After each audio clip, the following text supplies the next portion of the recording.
Hello, everyone. Welcome to our next interview in the series, Remembering John Perakos. So I'm very happy and glad to have with us today Erena Bramos, who's the director of the Greek Institute, has been a long-term psychotherapist and teacher and a senior teacher training in all of the institutes around the world and with a practice based in Greece as well as New York. Hi, Erena. Hello, Ranil. Hey, Hello, thanks for joining us today. Of course, and thank you for inviting me. Yeah. Oh, it's wonderful. Hey, so of course it's John's 100th year celebration of his birth, at least in our hearts. And and you were one of the ones there when we had the discussion. Hey, maybe we can start this. So I appreciate that we can get on with it. But tell me, how did you come across John and the core work originally? Well, I was actually training in psychoanalytic psychotherapy. I was at the and had started feeling not very happy with that work. Mm-hmm. And I wanted something more and something different. So I had moved, I guess, and had moved from being totally focusing on developing a psychoanalytic psychotherapeutic practice to, I went to the Gestalt Institute in New York and I was studying there. And I had a supervisor who was actually, anyway, I had a supervisor, and one day coming out of my supervision, my supervisor came to the waiting room with me as I was walking out, and there was an older man sitting there in the waiting room. And my supervisor said to him, "Oh, John, I want to introduce you to another Greek person." I didn't know who John Perakos was. I had never met him. Of course, it was John. He had come to my supervisor's office because they were in a peer men's group together. So John saw me, and it was really actually quite interesting because I was not in therapy at the time, and I was contemplating who to work with. And he looked at me and he said, without any other introduction or knowing anything about me, he said, "You have to come and work with me." So I thought he was crazy, actually. Because he didn't. Even for a Greek man, he's crazy. Greek man, crazy. But something about it, so I did call him, and I met him and I worked with him for a while, not too long, because I then, through my working with him, John at the time, he had done one round of training, and he had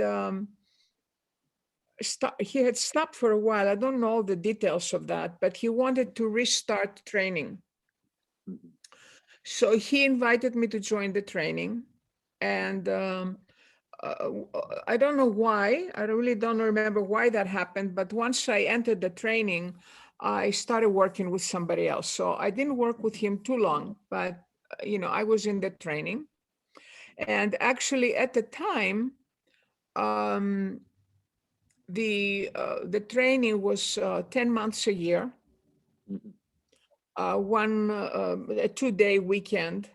The weekend were 2 days, and John told us that we should go and do the path work as well. So I was doing the core training. It was in New York at the time, and I was also doing the pathwork training simultaneously.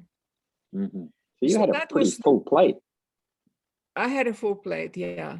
I've always had a full plate. I'm another crazy Greek. I kind of gathered that a little bit, I thought there must have been a vibe when you two met. Yeah. So that was how I met John, and when I graduated, I taught at the Institute for a while, not a very long time. Yeah. So in terms of for you, what stands out for you as something that you got from John, and on a personal level? And then we'll go to the professional. You don't mean the work itself, right? You mean his person. But either from John himself or his work with you, you know, what stands out for you that really created a difference inside you? Well, certainly the work. The work was very important for me. You know, when I met John, I was 82. I was 35. And I had a quite, you know, in my mind, you know, I had arrived. I had children, husband, house, career, finished my education. But I realized starting to work with John that I had never really felt anything. Oh, I was wow. dead inside, which I didn't know.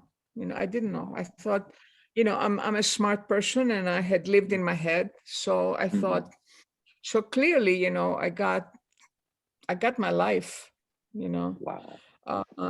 Yeah. And John, I mean, it was the teaching, it was the work, but it was also who he was, you know. I don't know how he was when you met him, but he was very direct. And he would no, he wouldn't push people, but he, you know, he wouldn't let you be relax in inertia. You know, he'd Keep you and in movement. I actually went through a difficult time in my personally the beginning of my after a few years after I started working with John, I started having difficulty in my marriage and went through a 5-year period of which ended in a divorce. So he was very I don't know how to describe it. He was very, you know, he'd point a finger and he'd say, "You should do this and you should do that." You know, Right. I had yeah. So I met him in his directness.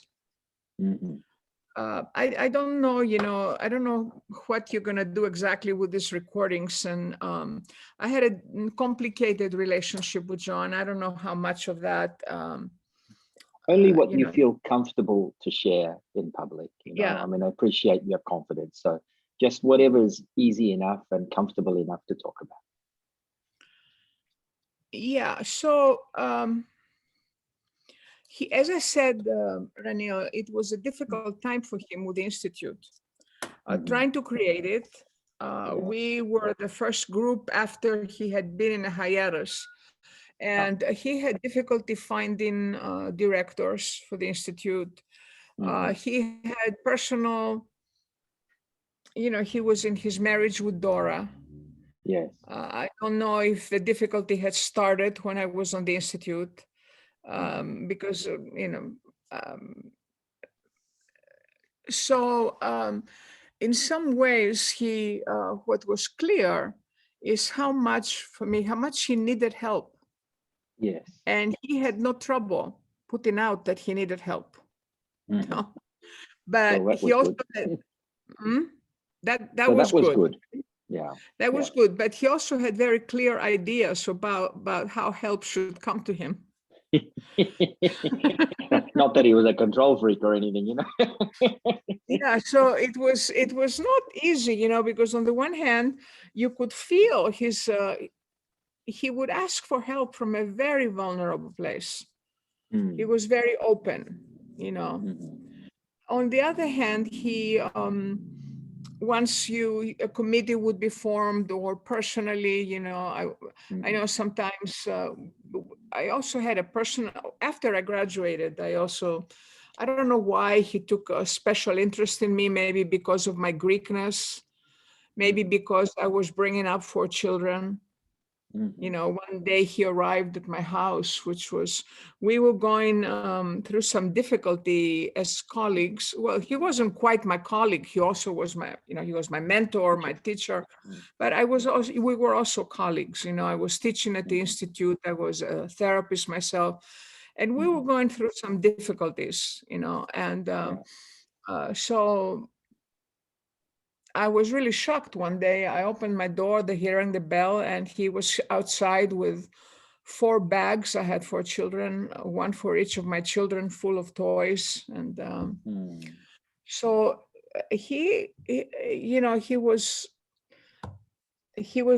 I experienced him in so many ways, that I don't know what was standing out most. If I was to say, to take one experience, I would say this: the vulnerability from which you would ask for help, and the difficulty to receive any help that wasn't exactly the way he thought it would be. Yes. And he also, there was a lot happening, and he was also being hurt a lot by what was happening around him. I know, and he wanted, I know one time we had a faculty meeting, and he brought his therapist to the faculty meeting. And she had him sit in the middle of the room. Yeah, she had him sit in the middle of the room. And I don't quite remember now how she invited people to let him know how they were feeling about him. And I remember him crying, even though a lot of what he heard was complaints or, faculty, a group of faculty people, all kinds of stuff. Yeah. Yes, So, but I remember him sitting there, and then he would get up and he would kind of take control, and so that's the main thing that remained for me. So what I just want to say is thank you for sharing the humanity that you experienced of John, because I feel this is so important. As much as he's left us such a wonderful legacy and amazing therapeutic and collegiate memories, I was hoping to get some of this humanity part of John, because of course he suffered as well, and he shared some of that with us at times, as have you guys over the years. And and of course, and we all, I'll speak for myself, but I certainly, you can imagine, I wasn't the only one. There was so much transference onto John, of course, and also so much. I know for me, I had expectation, and I had left a career that was more recognized in the world of psychotherapy, and I was trying to create a name for myself, I guess, as core therapist. And I know I hurt him. I know I hurt John. And it was difficult for him to be with me also. The way I hurt him is I quit the institute, and I quit. He was valuing me. He wanted me to be teaching. At some point, he had invited me to be director of education at the institute. I was there very little because I quit in the middle of the year. And I know he was very hurt, and it took me quite a few years to take responsibility for that. He had his part in that. He had his part. I wasn't just an acting out young woman, but but I, like, from this wisdom now, I would have related to him differently. So, but he also, when he, and anyway, I'm going to stop here. Yeah.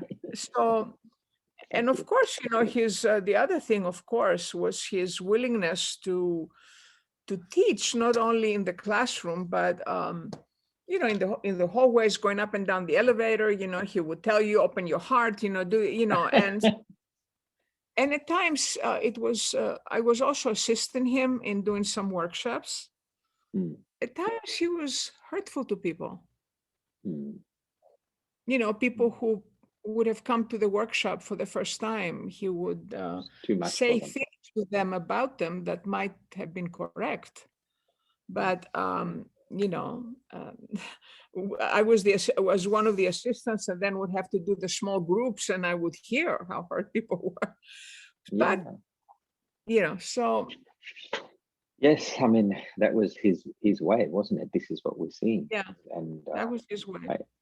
And part of the teaching that I feel we've all taken, as we do from our parents, is learning how not to be also with the work. How not to be. Yeah. Wonderful. So Yeah. in terms of the work you do now, I mean, you train many people all over the world. What would you say reflects in your teaching that most is aligned to what you have learned from John, just from your own personal experience? There's so much, Ranil, I'm sorry, I was thinking that this is such a big question to ask, but if just one thing were to jump into your heart. Yeah, I know, but I understand that you need to ask it because that's what this project is about, so how to answer it though is my question.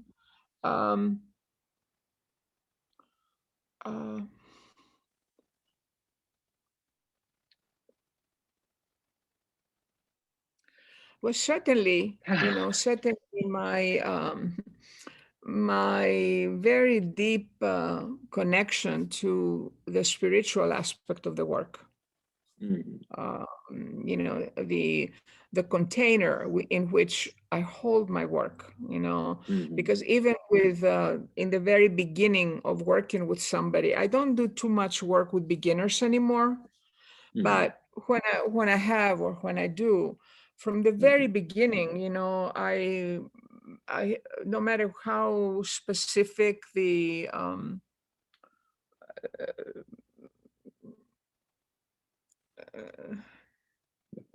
how specific what the person comes in wanting, I always hold it in a very large container. And that's I don't know, I know this sounds like a cliche, but and I don't even know, if I got that exactly from John, but it's almost like John was like, he pinched you, and something opened. Yes. You know what I'm saying, right? So, yes. Like, I don't look at people as having problems, and certainly I know, when I was training with John, I was so shocked in the beginning. He was the only trainer for 2 years of my training. So when he would get up to give a session to somebody in the middle of the room to get feedback, he would stop us. Was he also your trainer? Yes, he was for a while. So you probably know this. He would stop us 5 minutes into the session, and he would say, "Okay, now, what is the higher self?" And that was such important for me, to see people as the higher self as opposed to as the wound or the trauma or the problem. So if I was to pick one main thing, I'd say that was it. Wonderful. Yeah. No, so beautiful, and yeah, I really resonate as you speak there. How it was always in his intention to see through everything and see the real person, and I love that in your own way. That's so present. That's the first thing that came up there as you started speaking. Very inspiring. Thank you. I'll tell you another story. I think this is a good story for people to hear from John. Of course, says a lot about me, but I'll share it. And one time I got up to give a session, and actually, I got up to give a session, and this man walked into the room, and that's what we would do in those days, right? Would work with people, asking them to take their clothes off. So John was the supervisor, critic. So I asked this man to take his clothes off, and I must have been anxious or something. I wasn't specific. So the man went out. Not that he was handsome or anything. Not that he was handsome or anything. Yeah. So he walked in, the man came back, and he had taken all his clothes off, totally. Oh, naked. I see. So I froze. I totally froze. So, but I proceeded to give the man a session totally naked. I Oh, don't wow. remember exactly what, yeah. And I actually, kind of like in the middle of the session, I started appreciating my courage. I think And I so. was That's just, amazing. no, but wait till you hear the end of the story.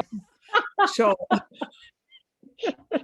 so anyway, I don't remember what happened. I gave the men a session, so the men left the room, and I'm waiting for John to appreciate my courage, right? So he looked at me and he said, "What is wrong with you?"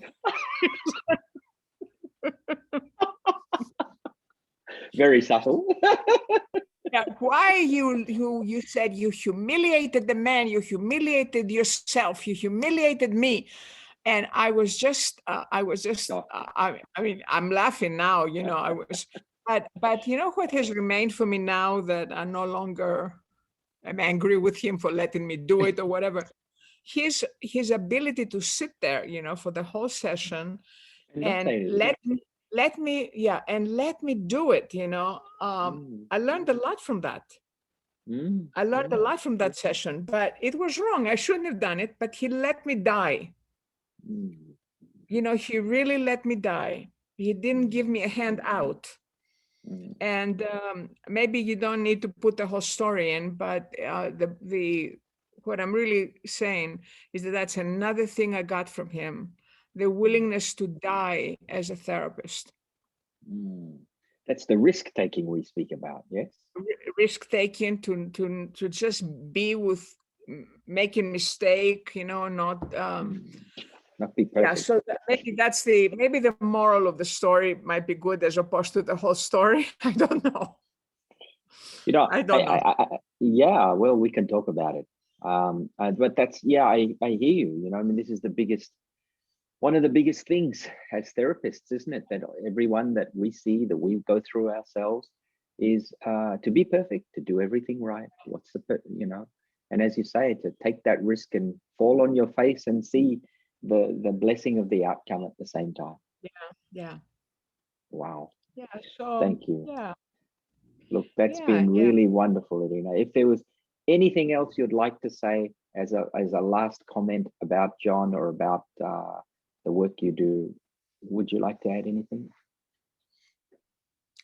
Well, of course, you know, I'm sure a lot of other people have mentioned that, but what remains, I mean, he was so full of life, Hmm. so full of life, you know. He enjoyed life. You know, I'd go to dinner with him sometime, and he had his favorite restaurant, would always go to this restaurant, and he knew the waiters, and the way he would order the food, you know, um, with so much zest. You know, I Mm. remember one time, and he would very often treat me, you know, and one time I wanted to treat him, and of course he would always say, no, no, no, no. But I said, I'm insisting. I said, I'm going to treat you now. You know, so he turned to me and said, okay. He said, I'll let you treat me, but you're But going I'll to have order. to, huh? But I'm No, gonna but you, order. He didn't. yes, you're going to let me order because I know how to get us the best, the best. I felt he would say that. Oh my goodness. And it was beautiful. He did, you know, Yeah. he did. Yeah, Yeah. it's just like, Look, that's yeah, so wonderful. And what a beautiful memory. I feel the love in you as you tell that story. And it's a yeah. wonderful piece for us to finish up on.